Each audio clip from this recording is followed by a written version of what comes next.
Okay, so first half tonight we're going to go through the beginnings of Islam, and even talking about Arabia before Islam came along, because Islam doesn't get going until the early 600s, which is pretty far into our semester, starting as we did around 5,000, 7,000 BCE, depending on which part of the globe you're talking about. All right, so here's a map of the whole world.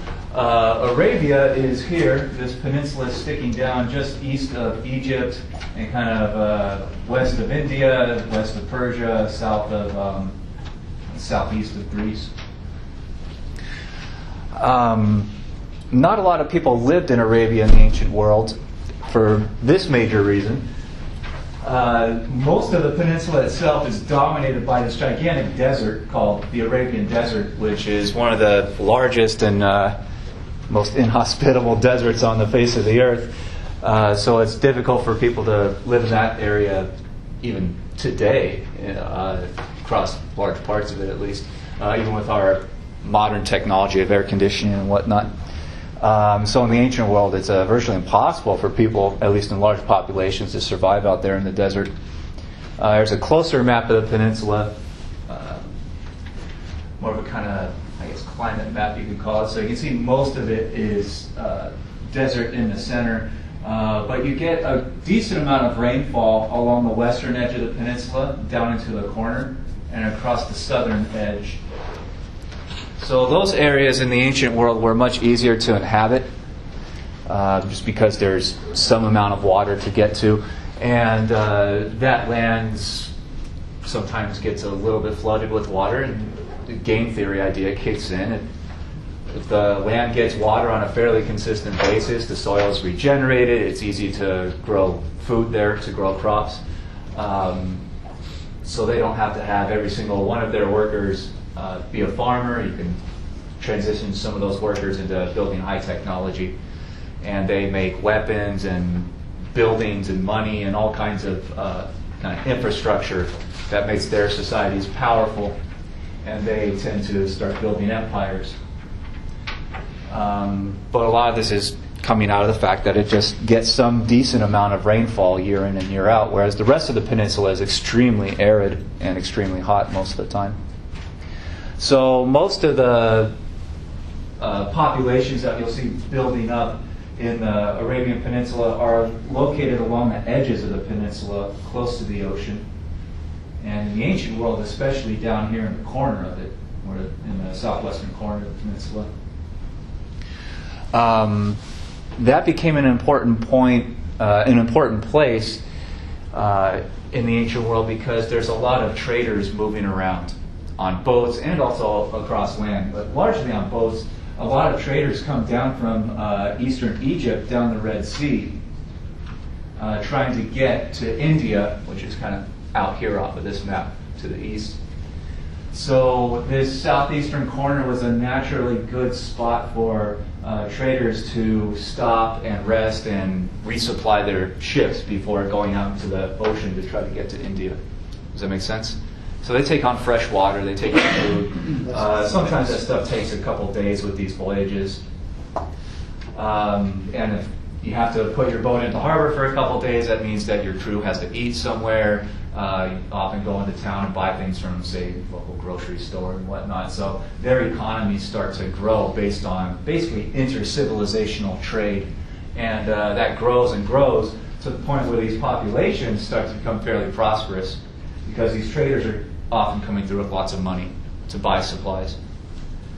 So the economy grows in this corner, and eventually the populations grow so much that they start traveling much more consistently up and down the western edge and across the eastern edge a little bit of the peninsula. So you start getting the creation of other cities further out from the corner, especially going north.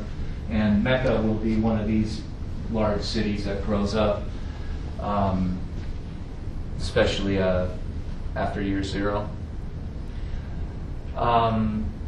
Because this is such a prosperous place, it has been victimized by invasion and conquest.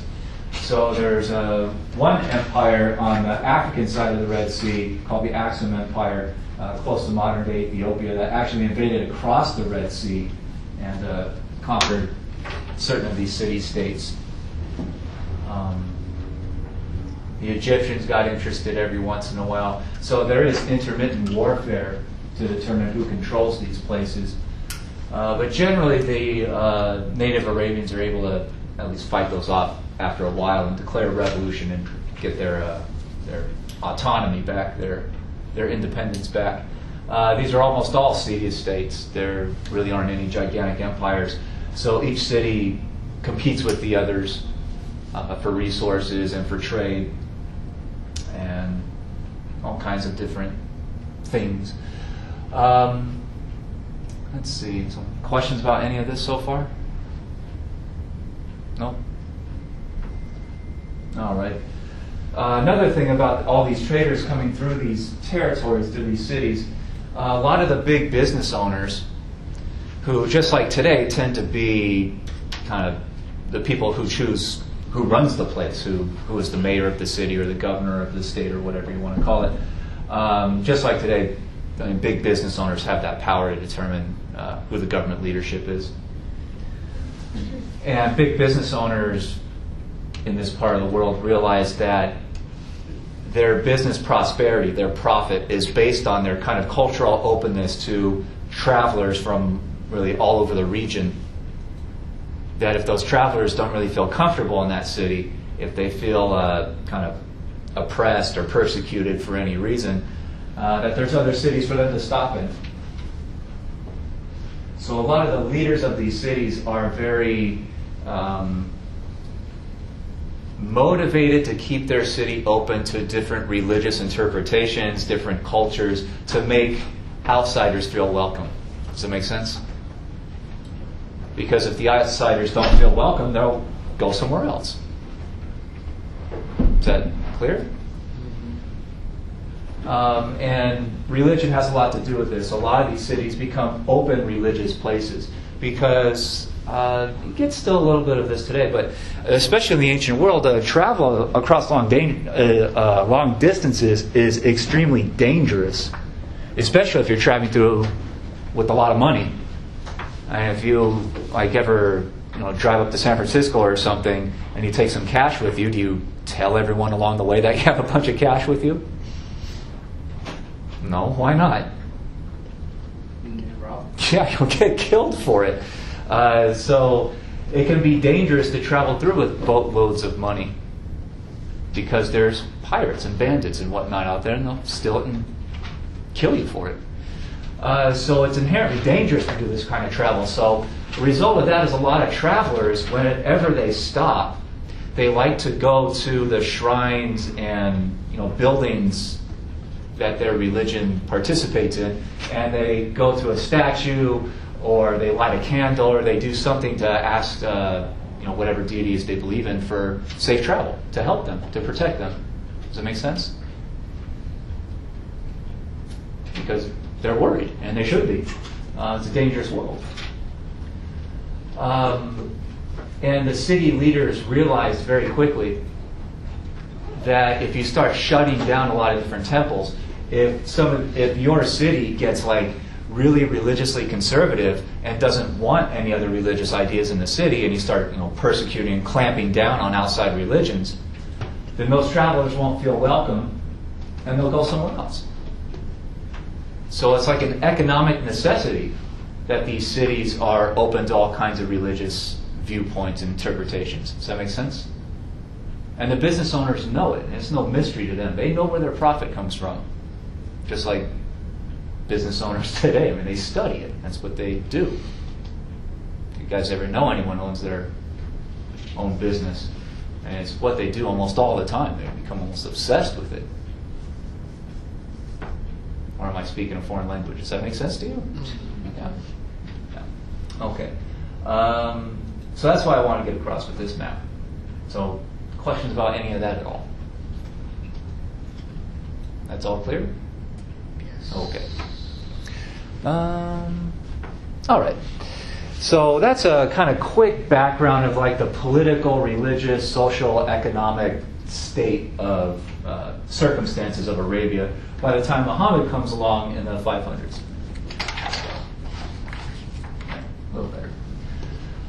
All right, so Muhammad is born at least around the year 570, if not 570 itself. There's some dispute about that. He is born into a pretty kind of, they're a well-off family, but they're not really extremely rich. So he is kind of brought up in this family of business owners. And as he grows up and becomes an adult, he starts his own business. So by the time he's in his, especially about his 30s, in the early 600s, he is well known in Mecca as a very kind of upstanding, honest, ethical businessman. He signs contracts and he fulfills them. He doesn't cheat people. That's his reputation in Mecca. So it's not that he's extremely rich or extremely famous or powerful or anything like that. He's one of many businessmen, but he has a really good reputation for honesty. He also has a reputation for every once in a while, to get away from the stress of his business, he goes up into the mountains for a week or a weekend to kind of get away from it all. And he goes out there and he kind of camps for a while and just kind of has some alone time, I guess. And when he's about 40 years old, reportedly, he says in 610, when he's off in the mountains for a few days, an angel comes and visits him. And he says this angel identifies itself as Gabriel, a kind of messenger of God, and gives Muhammad what Muhammad says is a series of revelations. And we can go through those revelations one by one. Number one, and one of the most important, is that Muhammad says that the angel told him there's only one God. And that's an important statement in this part of the world at this time, because there's only a few monotheisms around. Most people are polytheists. They believe in many gods. God of the weather, the god of the hurricanes, the god of partying, and the god of fertility, and all kinds of things. So they can believe in hundreds and hundreds of different gods. So saying that there's only one God that created everything, the whole universe, and is the full judge of all human actions and morality and whatnot, just to make that statement is very controversial in this kind of society. So Muhammad says that there is only one God. His name is Allah. And that Allah doesn't demand a whole lot from people. God wants people to recognize, to know there's only one God, and to follow God's kind of plan for humans, and asking humans to live with honesty, with morality, basically with good character. So God asks us to, avoid killing and stealing and raping and destroying the world and whatnot. Just basically be a decent person.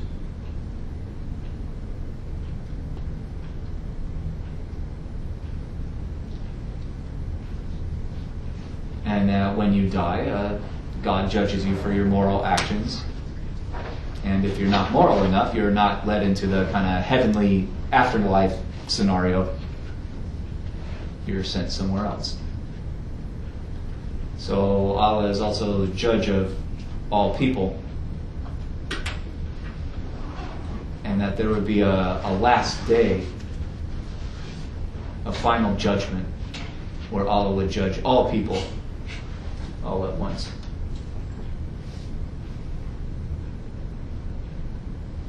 So it's very, the message is pretty familiar with a lot of other monotheisms we already talked about this semester. And since this area is very largely polytheist, Muhammad says that the angel tells him that Muhammad's mission in life is to go off and be a prophet. to spread this message to the rest of humanity and convert especially polytheists to this new religion that Muhammad will call Islam, which translates as basically submission to God, God's will.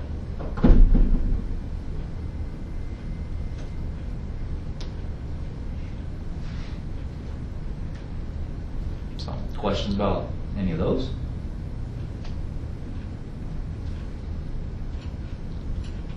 And a lot of historians debate.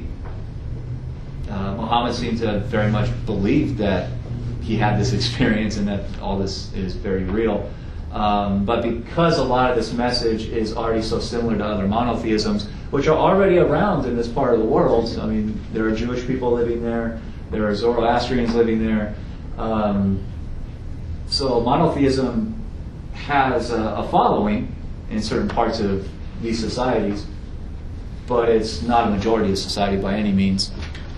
So some historians question how much was Muhammad maybe influenced by these prior monotheisms that are already around, because the demands look so similar to others. But Muhammad has an answer for that.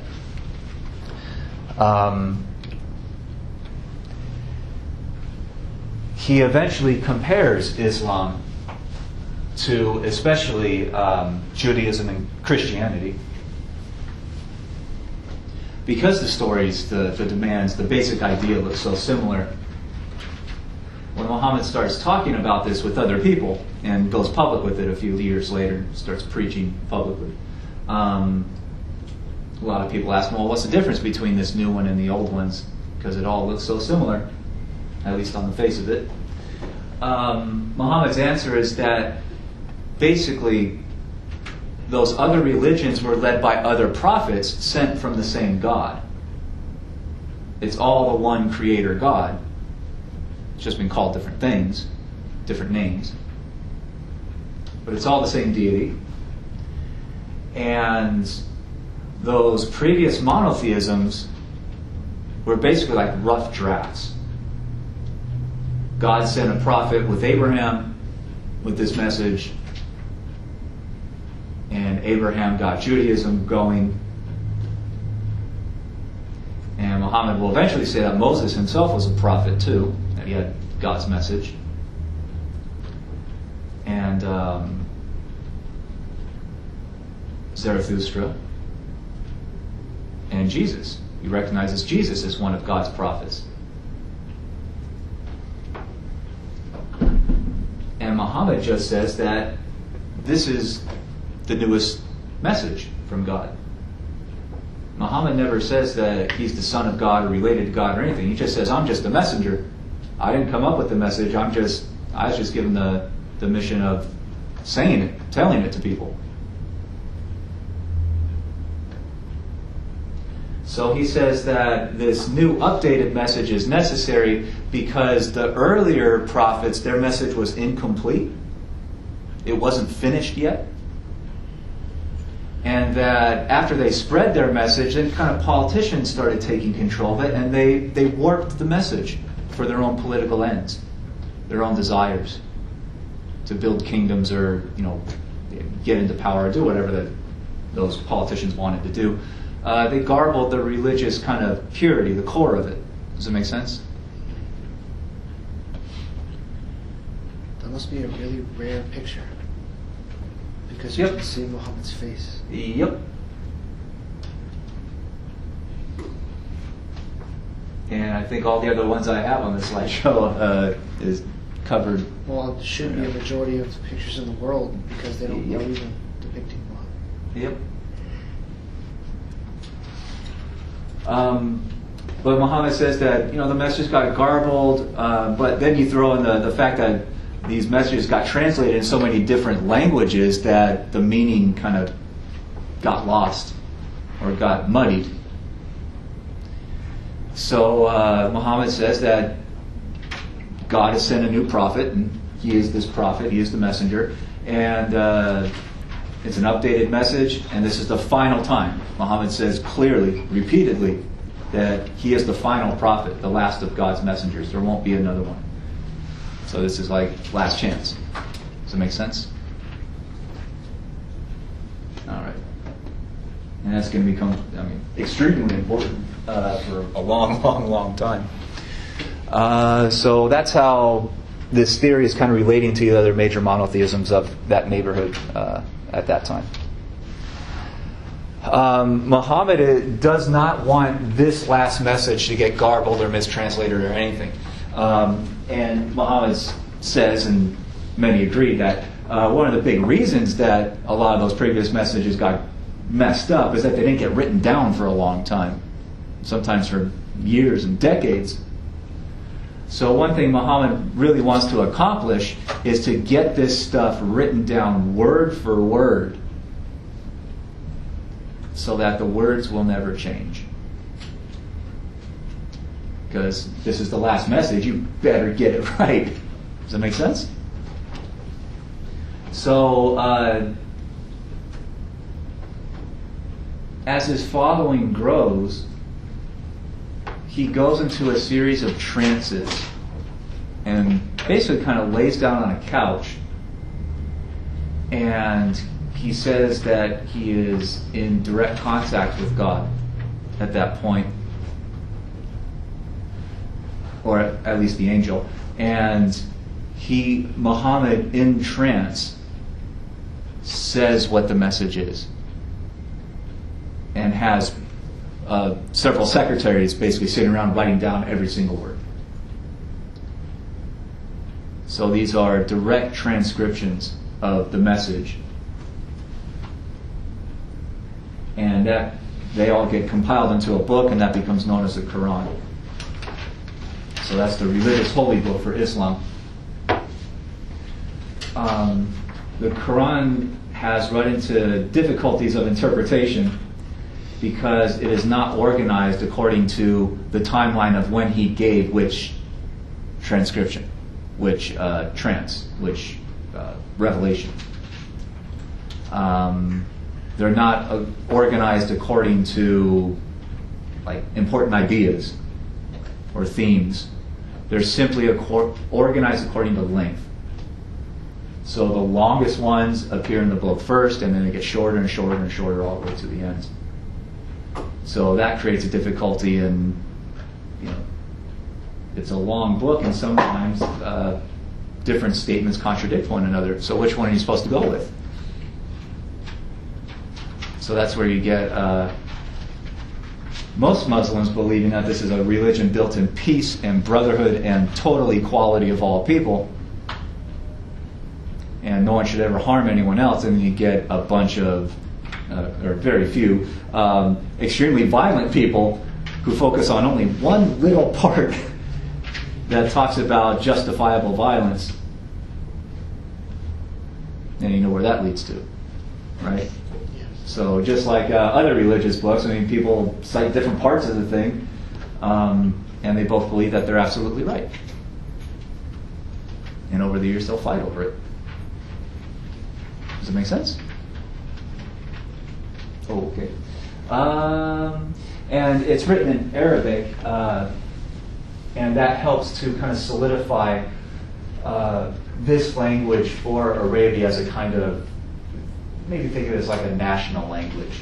There are a lot of different languages being spoken and being written at this time, but this becomes such a heavily read book over the centuries that it kind of centralizes this version as the language of the area. Does that make sense?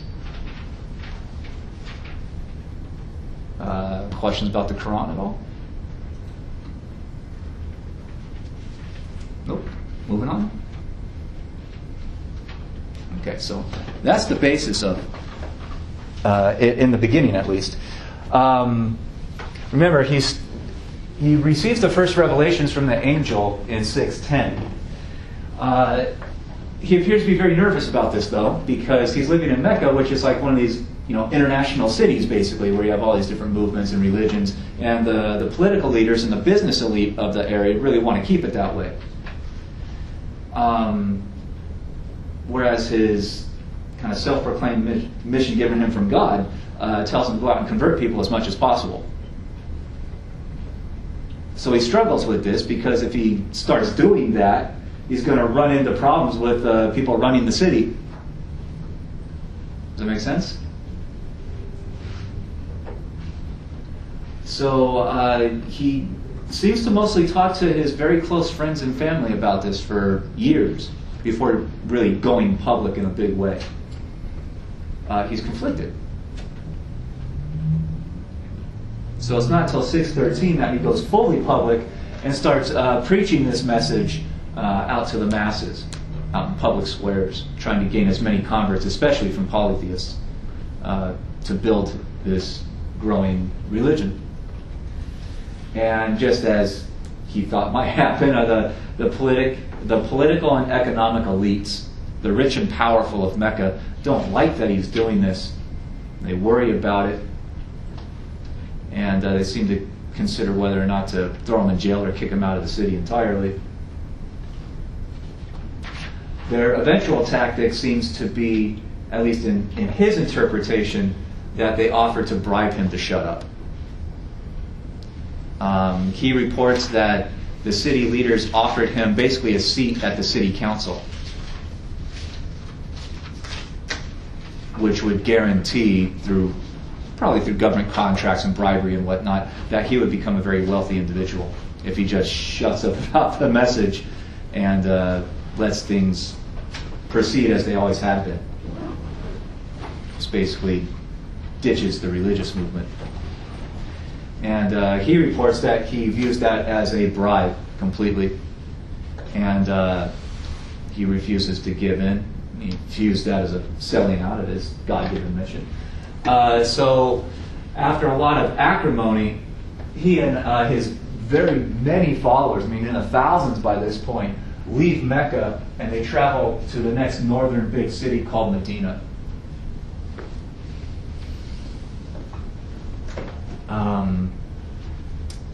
And he calls this the Hijra, which basically means like the escape, or the severing of relationships. Does that make sense?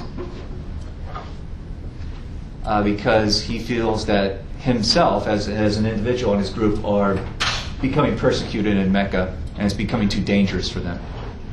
So he takes this growing Muslim community, and they go to the next northern city, where he also runs into problems because Medina is largely run by Jewish business owners. And they don't like his message either. So an interesting thing happens at this point. The Jewish leaders in Medina they not just question his claim to be a prophet, but they kind of quietly threatened to kick him out of town, him and all his followers. And right at this very interesting political moment, he reports a new series of revelations directly from God and the angel. And this is where he starts to talk about how similar Islam and Judaism are. How they're really, the sources are just two different prophets from the same God. So he says that Abraham was God's first prophet and built a building in Mecca called the Kaaba. And this Kaaba in Mecca is like this, it's several stories tall. And it's a place where travelers go to in Mecca to light a candle or burn incense or give an offering to whatever deity they hope will protect them during their travels. So the Kaaba is seen as like this giant international, intercultural building where people of different religious persuasions can kind of mingle together. So it's a big famous building in Mecca already, even before Muhammad's lifetime. So Muhammad said that Abraham was a real person. He was a prophet sent by God to start Judaism, to start this belief in monotheism, the one creator God, and that he actually went to Mecca and helped build the Kaaba. But Muhammad says that the revelation tells him that Abraham's original message has been garbled. It's been muddied over time by mistakes in translation, corrupt politicians, bribery, everything in between. so that God has simply given Muhammad the newest version of the message and sent him as the newest prophet. So Muhammad is directly connecting himself and his movement to Judaism and Moses and Abraham and even Jesus. And they're all messengers from the same source.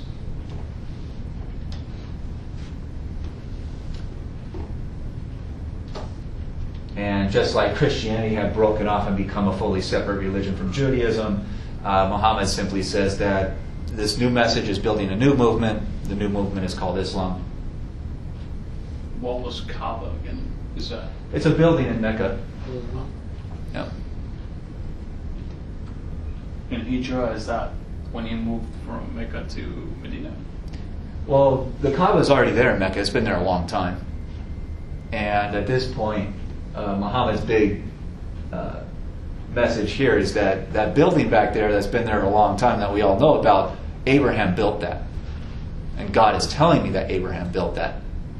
So your religious founder actually went to my hometown and built one of the most famous important buildings. So it's not just saying that Abraham was real and is the founder of Judaism, that's all totally justified.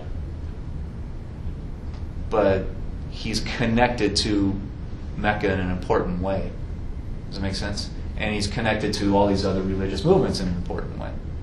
And now at this point in Kaaba, unless I'm mistaken, this is where in the city they have a lot of polytheistic idols and statues. Yeah, they're housed in the building. Yeah. So this is a place where a lot of people from all kinds of different parts of the world, wherever they come from, they can go in there and they can find the place in the building where their statue they want to find is, and they burn a candle or whatever they do to get favor and help from the god for safe travel or whatever they're asking it for.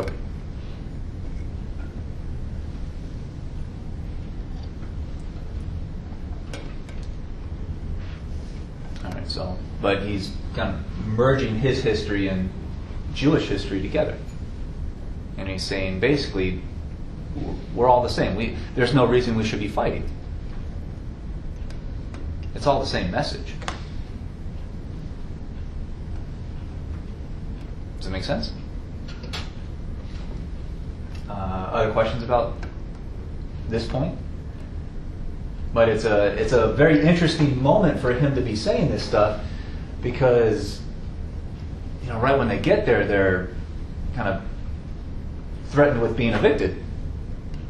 And right at that politically necessary moment, that's when God comes in with some new revelations to try to calm things down between his movement and the Jewish population in the city. So that leads a lot of historians to ask, is Muhammad acting as more of a politician trying to protect his community, or is this really revelation from the creative forces of the universe? But if he is the leader of this new religion that God wants to happen, would God intervene in this way? You can go around and around on that forever. I guess it really boils down to, are you a religious type of thinker or a more secular type of thinker? So maybe it tells us more about our own thoughts on these things than it does whatever happened at that moment. All right, moving on from here. Good. All right. Okay, and also around this time, so they're allowed to stay in Medina, and they stay there for years. Also around this time, Muhammad starts talking about 5 important things that Muslims should do, and he says this is a message from God also. So these become known as the 5 pillars of Islam, actions that Muslims are supposed to take in their own lifetime. So some of them very consistently through their lifetime.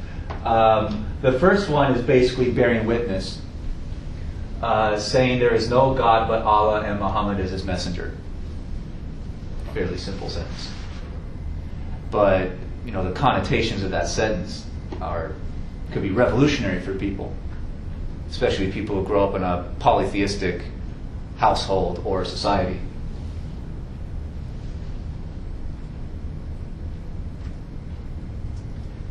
And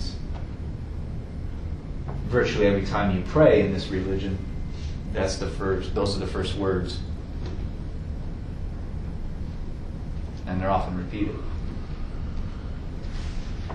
And number 2 says that you should pray 5 times every day.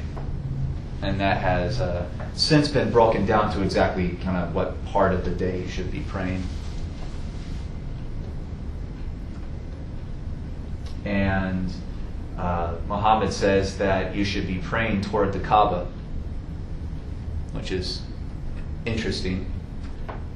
Why would he direct people's prayers toward a building that is an international meeting place for all these different religions? But he says if you're in Mecca, you should face the Kaaba. Wherever you are in the city, you should point yourself in that direction. You pray in that direction. And wherever else you are in the world, you should still try to face the Kaaba. It could be a lot more difficult if you're several hundred miles away. And mostly they just make sure they point east. Yeah, they point toward Mecca, wherever they are. So if you go into, if you stay in a hotel in a society that is largely a Muslim population, you'll often notice they have an arrow, like either on the floor or on the ceiling. And that is for people to pray. It points them in the direction of Mecca, wherever they are.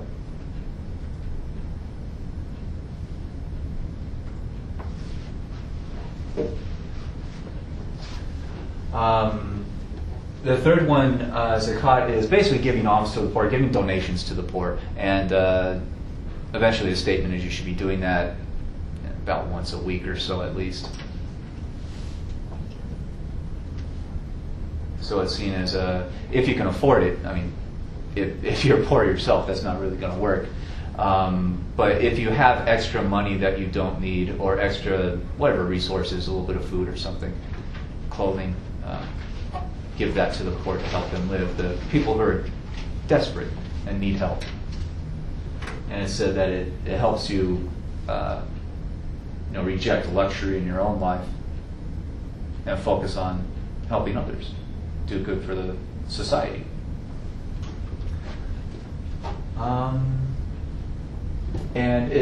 The fourth one, Islam creates a religious holiday called Ramadan, which goes according to the moon cycle, so it doesn't stay on the same exact days on the calendar every year. It moves around the calendar.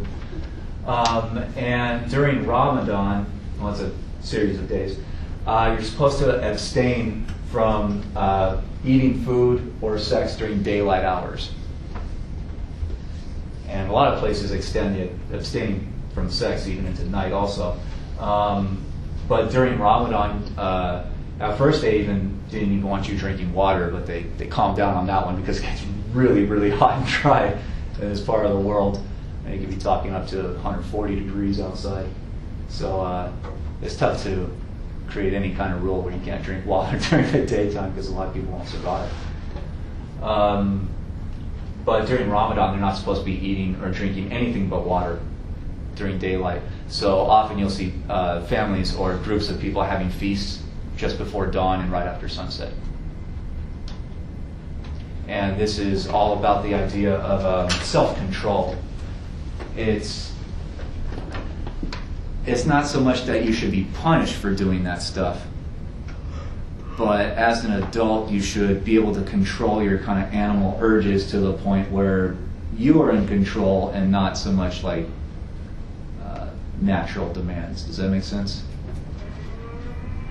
So it's seen as a certain amount of self-restraint, but a lot of hardcore moralists have kind of tried to increase the rules to knock out promiscuity and all kinds of things. And some places even make it completely illegal to drink alcohol at all on any day or any night. But those are often seen as like the most hardcore kind of moralistic, conservative types. Does that make sense? And the fifth one is called the Hajj. And that basically means pilgrimage. And it's a pilgrimage to Mecca. And Muhammad said that every Muslim should do that at least one time in their lifetime, no matter where you're born. And obviously he's living and talking in a part of the world that's pretty close to Mecca, but that one's still around today. So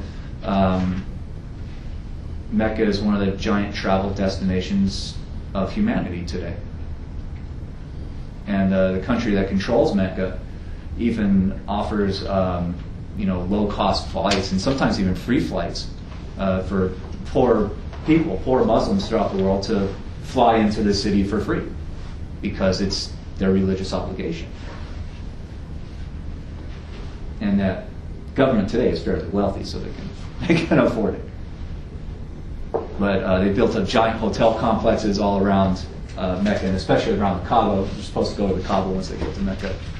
That's the pilgrimage site in Mecca. So if you see the Kaaba today, it's just ringed with these massive hotels, and some of them are kind of like almost like public housing complexes because a lot of poor people end up staying there for a week or so in order to fulfill the pilgrimage. But a lot of people go once a year if they can afford it. But even for poor people, the obligation is at least once in your lifetime you should be able to figure out or find a way to get there. Does that make sense? So, questions about those? Yeah. How long did the Ramadan last for? Is it 10 days? It's no, it's actually like Yeah. it's Is it an a whole entire month? month now. When I was in Iraq, it was an entire month. And it's like the Yeah. worst month to be there. No, not the party time. No, they just get irritable because they're not allowed to eat or have sex with their wife or whatever, so they just get pissed off. That's understandable. But, yeah. And again, it skips around the yearly calendar. I mean, in the United States and in the West, we're used to like these holidays being on like specific day, and it never really changes. Even though they put Halloween on like a Monday night for some stupid reason, so someone would have to be at work on Halloween night, which is not fun. But this one moves around because it goes according to the lunar cycle. Okay. Muhammad has a large community by this point, I mean thousands of people. So they feel like they are living in Medina almost like, I guess like an orphan community. They'd like to go back to Mecca, but they feel too threatened. And eventually, reportedly, some of his own followers in Medina start attacking businessmen and traders from Mecca that are, traders that go to Medina and other cities to import-export, buy and sell things for profit. So some of the Muslim followers actually start attacking Meccan convoys. And the Meccan authorities don't like that, and they have a little army, and so they counterattack. And this grows into really open warfare between the two groups.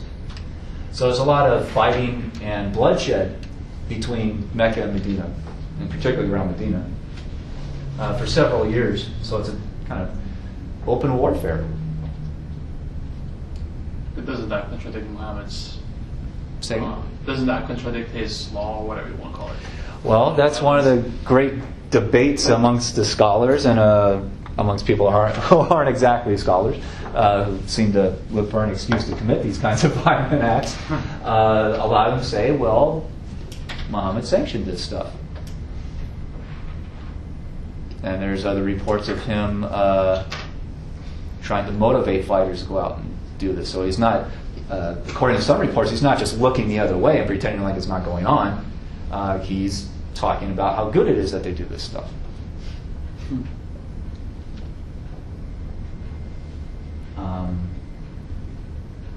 And he talks about it reportedly often in the language of self-defense. They attacked us first, so in order for us to survive, we have to be able to fight off attackers. And so violence is justified. Which if you ever read statements coming from someone like Bin Laden or something, that's exactly what they say, right? you're bringing warfare to my place, so the only way that I can survive there, my people can survive that, is to, hit you back and try to convince you to stop. But that was his theory. And I think it's pretty clear if you ever hear about these like video statements he used to release on videotape or on the internet or something. And it's a fairly consistent message in all those, or a statement in all those messages.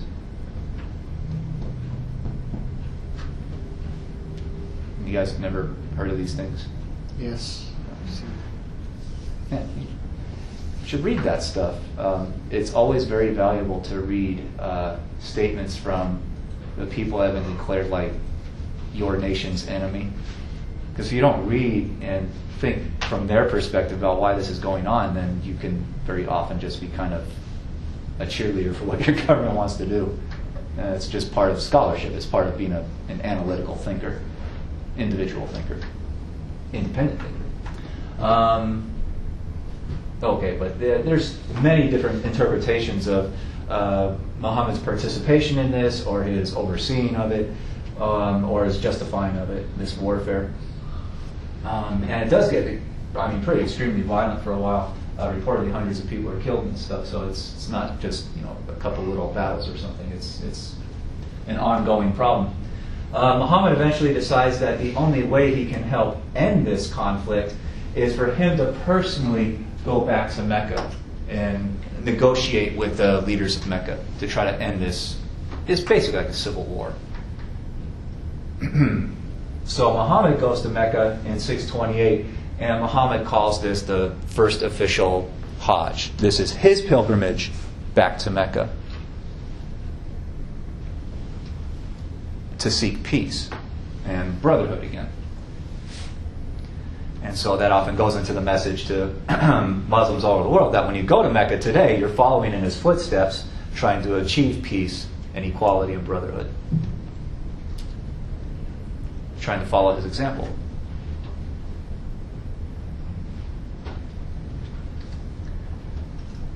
So it takes them a while, but they do eventually get a peace treaty. And in 630, so after a couple years he's been there, he invites all the Muslims back to Mecca. He says, the city leaders have promised we won't be attacked anymore. We'll be welcomed into the city as equals again. So it's rebuilding that friendship. Even it kind of defines it as a family. And he says, you have to promise to forgive your former enemies. And he leads that. He offers a kind of blanket pardon for all the Meccans that had attacked his followers while they were in Medina. So again, he gives his own personal example of this forgiveness. And it's a powerful thing. He understood that about community, that if one attack leads to another and you just keep on hating the other side, then you're just going to keep killing each other forever. Does that make sense? At some point there has to be a reconciliation.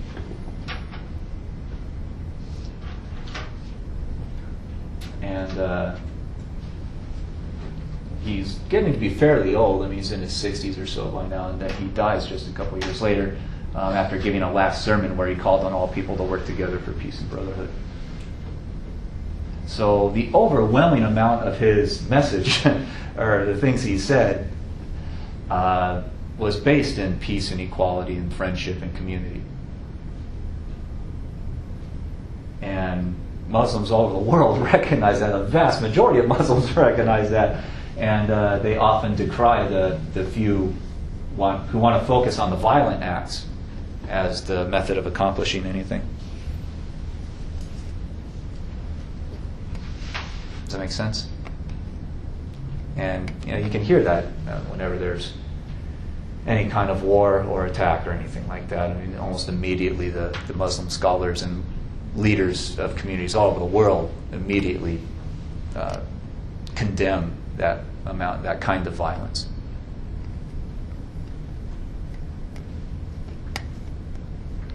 I remember, I think it was the night of September 11th, there was a major Muslim scholar who went on CNN and basically said, bin Laden, how dare he even call himself a Muslim? They're so outside of what the rest of the Muslim world believes.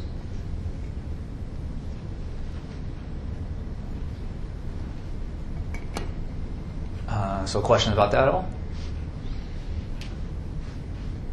Nope. Moving on. I don't know. Yes? Okay. Let's see. Well, here's a map of it's not even to that point yet. But a lot of Western Arabia is increasingly joining the Islam movement. So the Muslim population across the Western periphery is growing, even beyond his own death. And they're growing to become a majority of the population living there. So the giant question when he dies is, this is like a huge kind of community of believers in all these different cities. And who's going to lead it next? Or is it just going to become decentralized? And then the next big question is, should we even have another leader? Because he was the prophet, and he said he was going to be the only prophet, the last prophet. So should there be another set or series of leaders? Because they can't call themselves prophets, because there won't be another one. He said so himself. So he was a combination, at least over time, of religious messenger and political leader of the community. And the community is going to have to figure out what to do after him. And that leads to a lot of infighting.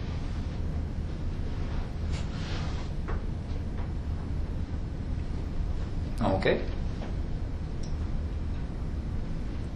Moving on from there. But we'll see this map again in the future where they decide to go basically military and they start conquering neighboring areas. Legal traditions and cultural things that Islam eventually starts building up. One of the big ones is the idea of building basically what in the West we would call churches. Muhammad never really talked about building buildings, infrastructure to house people praying in groups. But he did talk about the need to do the 5 daily prayers.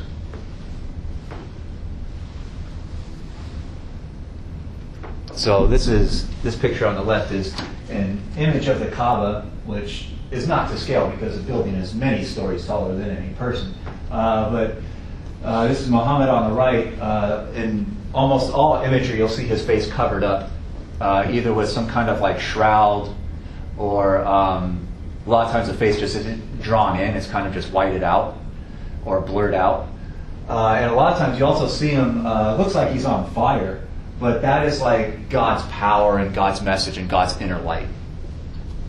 So it's like in Christianity or different forms of Christianity, you see pictures of Jesus, but he has like this light behind him. Does that make sense? Or a halo or something around his head. That's basically what the flames are in this.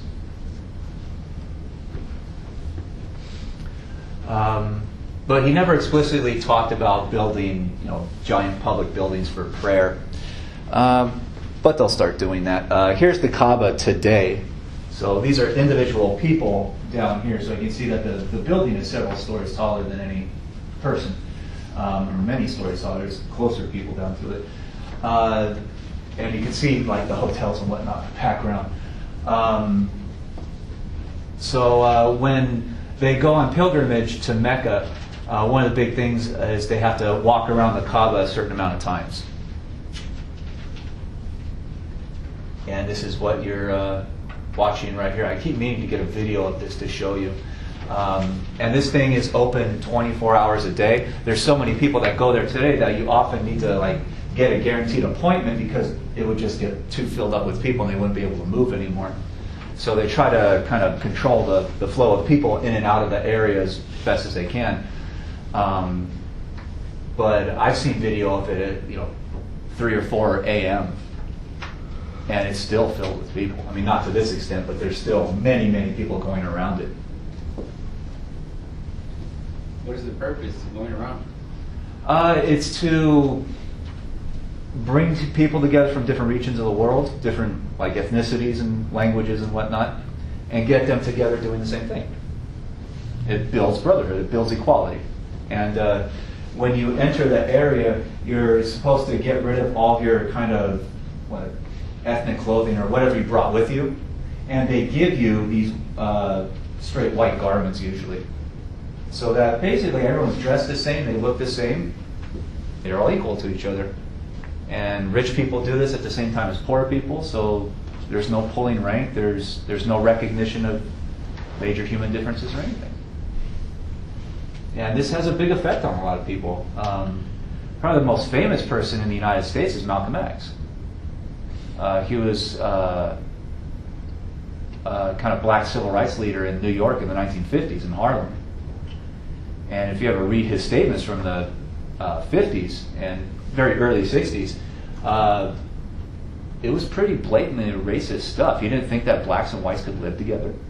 He thought there was way too much kind of historical hatred between the two. If you get them together in cities, they're just going to kill each other. So he wanted total segregation. He wanted full racial separation, to the point that he even questioned if black people should live in the United States at all. So he didn't believe in that ability to come together. And he told people to go get guns and defend themselves and kill anyone who attacks them. And he said that very, very clearly. But he claimed, the movement that he was involved in claimed to be kind of Americanized Islam. It's called the Nation of Islam. And it's still around today. But they were on the edge of kicking him out because of some things he said were a little too controversial for him. So while they were deciding whether or not to kick him out, he decided to go to Mecca and go on the pilgrimage. And he said very, very clearly, this is the experience that changed him. That when he saw people of all races and all ethnicities, all backgrounds, all walking together, he realized that people can live together without slaughtering each other. And he came back to the United States and started preaching that idea. So many people were shocked. I mean, it changed his mind in an instant. So it was a very powerful thing.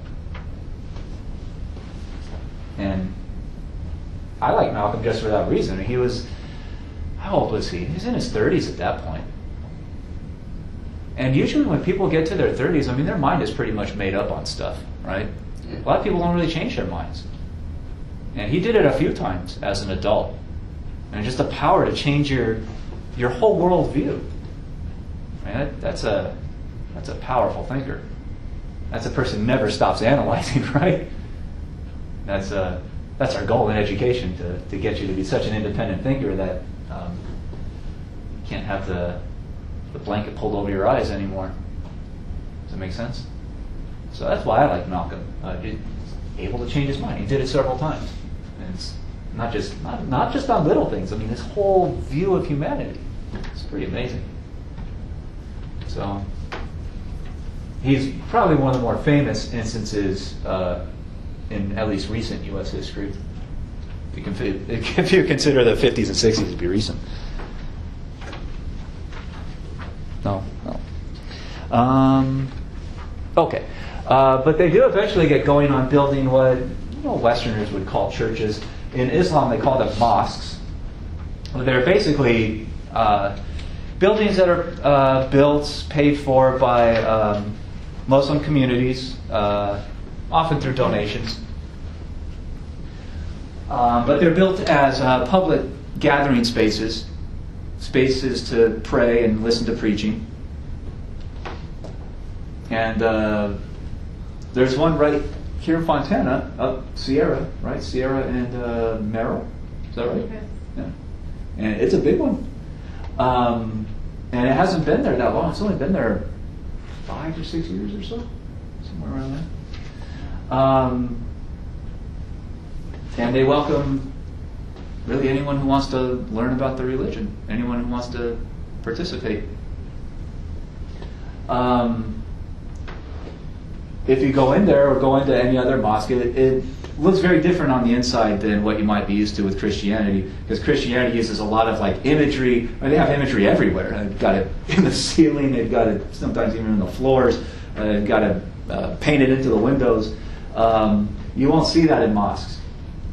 Mosques almost never have any images at all, because Muhammad's message was, don't focus on me as a person, don't worship me, follow the idea. And that's also why they don't like to use his image. They don't like to paint his face, because it's not supposed to be about him. He's just the messenger. He's just the person that shows up at your door delivering something.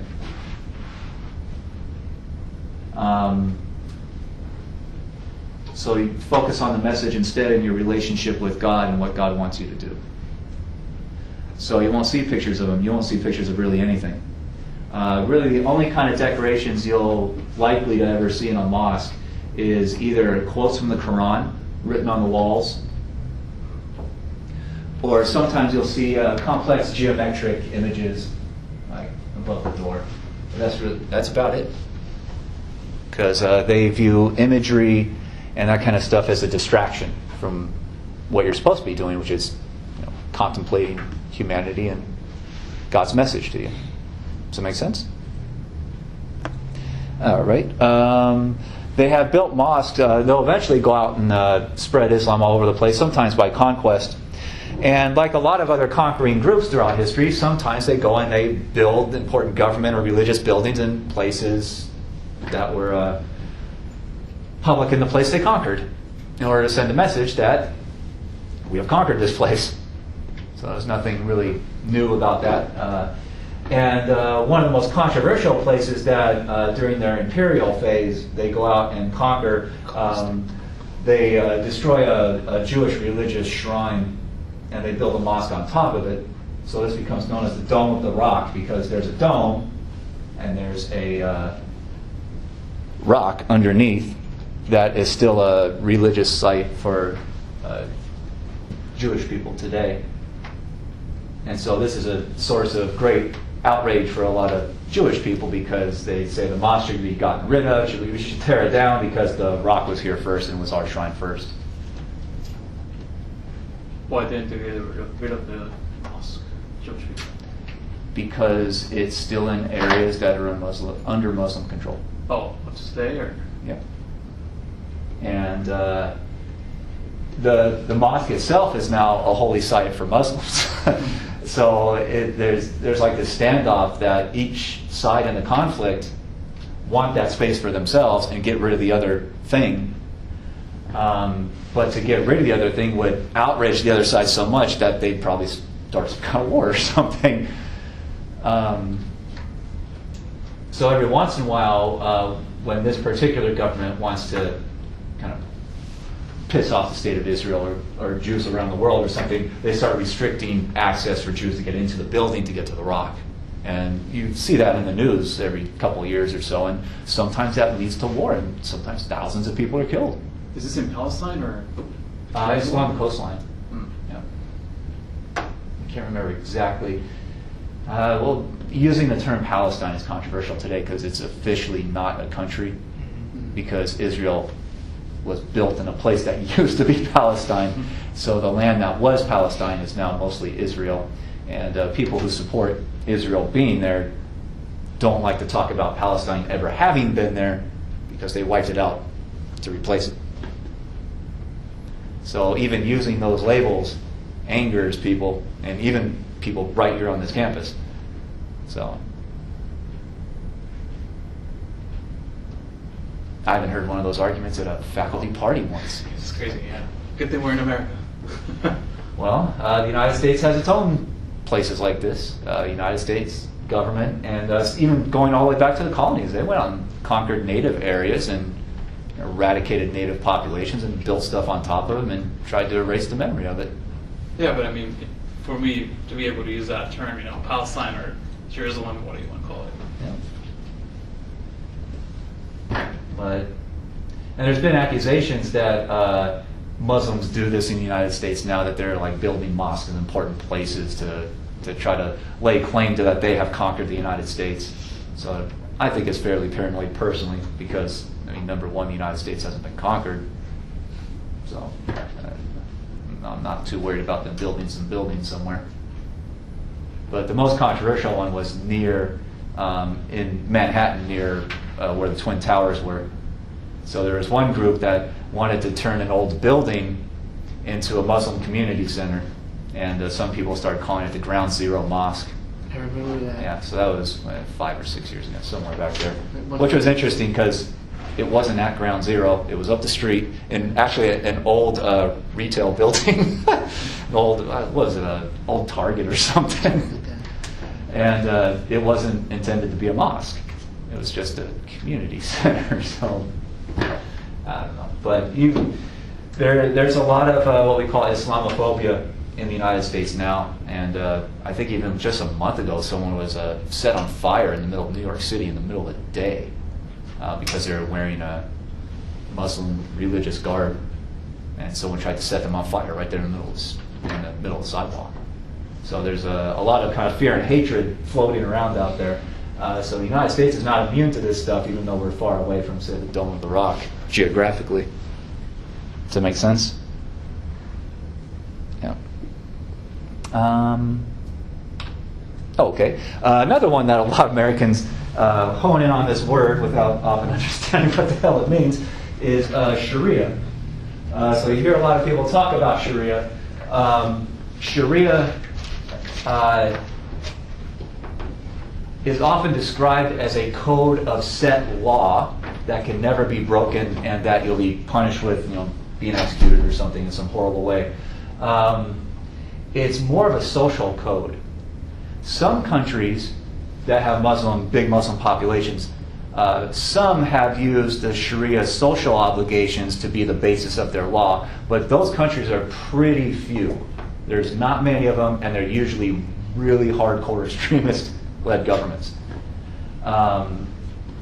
So the Sharia is basically, it's like a guide, like a good Muslim that follows God and what God wants you to do kind of morally in the world will not do certain things. And it mostly seems to be built out of a lot of former social codes that were in Arabia before Islam was ever even around. So there's statements against like retribution, which means if someone harms you, you go and harm them back in revenge. So if someone cuts off your finger, you go cut off their finger or something like that. Or someone kills your brother, you go off and kill them. So it's pretty much like the Ten Commandments? Yeah, it says, don't do that. Or no eye for an eye, because then just the violence will keep going and get out of control. Because there's always someone who can feel victimized. A lot of the other pieces of it talk about especially protecting people that are seen as weak and easy victims in society. So a lot of it talks about protecting children from violence and from abuse. A lot of it talks about women's rights.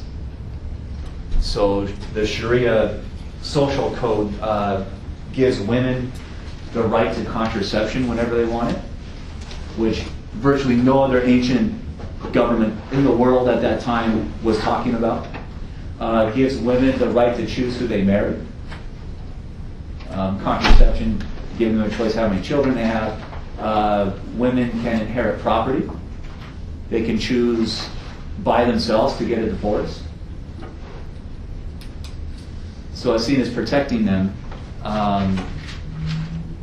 And the part of Sharia that is often talked about in the United States today is the dress code, the full body garments, so you can't see anything of the women. That actually does not come out of Arabia. It's just later adopted in Arabia. That actually comes out of Greece and then Byzantine culture. You know, the leftovers of the Roman Empire. They're the ones who started that. And the idea behind that is you protect women from being attacked by men who can't control themselves. So you protect their morality or their virtue. But today it's been defined, especially in the United States, as any women growing up in Muslim households who follow Sharia, they're never really given a choice. They have to wear that, so it's oppressive. So it depends on your view of it. Let's see. The problem for Sharia, though, is that back in the 600s and 700s, all that stuff, especially with women's rights and protecting the poor and the children and whatnot, that was a fairly liberal, kind of progressive thing to say for the time. But the problem is that because it becomes like this social code and gets wrapped up with religious definitions, it just can't really change that much over time.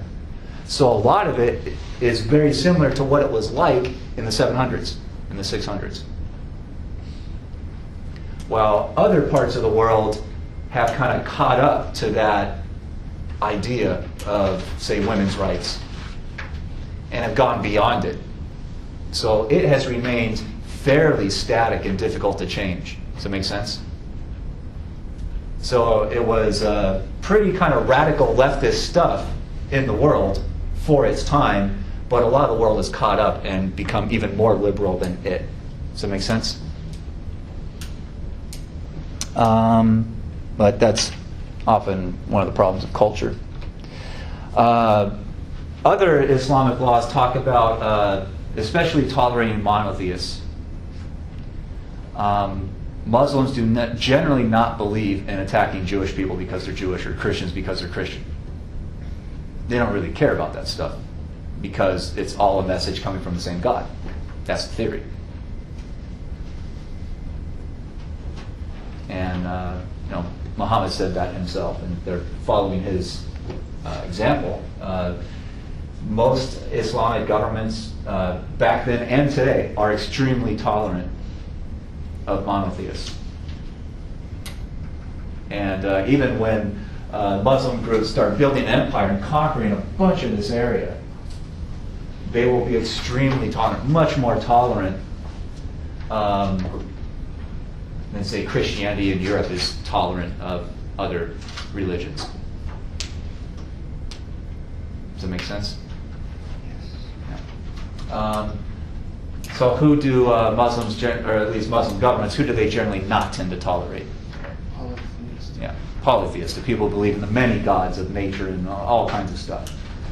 They will look to persecute and convert those people as much as they possibly can. Or convert first, and then persecute if they refuse to convert. But generally, and we'll see later when we keep talking about when they go imperial and start conquering places, they'll conquer a giant area that has a lot of Jewish or Christian people living there. And they don't force them to convert. They have basically full rights living under these different Islamic governments, or governments who proclaim to be inspired by Islam. Sometimes they might have to pay a little bit higher tax rate. That's really usually the